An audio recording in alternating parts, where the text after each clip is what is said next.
Sidya Touré, président de l'Union des forces républicaines, UFR, assure que la gouvernance de l'ancien chef de l'État, Alpha Condé, a conduit notre pays dans le chaos. Sidya Touré assure qu'il faut un sursaut national pour faire face aux nombreux défis après la chute du régime. L'ancien Premier ministre déplore la chute du pouvoir d'Alpha Condé suite à un coup d'État militaire. Depuis le 5 septembre 2021, la Guinée est encore face à son destin, à la suite du renversement du régime en place par un groupe de militaires.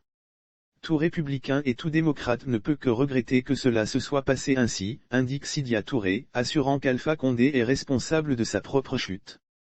C'est un lieu commun de dire que l'ancien régime, qui a instauré la mauvaise gouvernance, fait de la corruption et de la gabegie un mode de gestion, érigé l'exclusion en règle pour favoriser une caste de privilégiés, a créé les conditions de sa chute inexorable. En agissant ainsi, il a conduit le pays au bord du chaos et ce bilan médiocre, dans tous les domaines, parle de lui-même. Une décennie perdue, regrette Sidya Touré. Le président de l'UFR affirme qu'il est temps pour tous les Guinéens du Verré pour instaurer en Guinée un véritable état de droit et sortir le pays de la misère.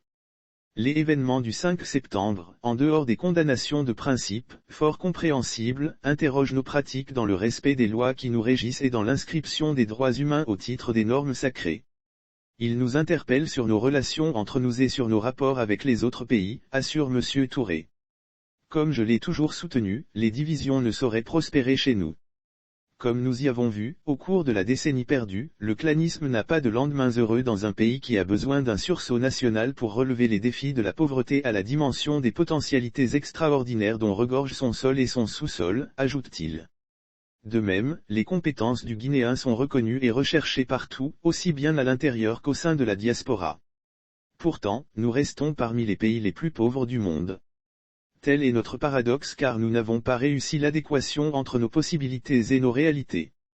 Les Guinéens sont fatigués, dit-on, à juste titre, conclut le président de l'UFR.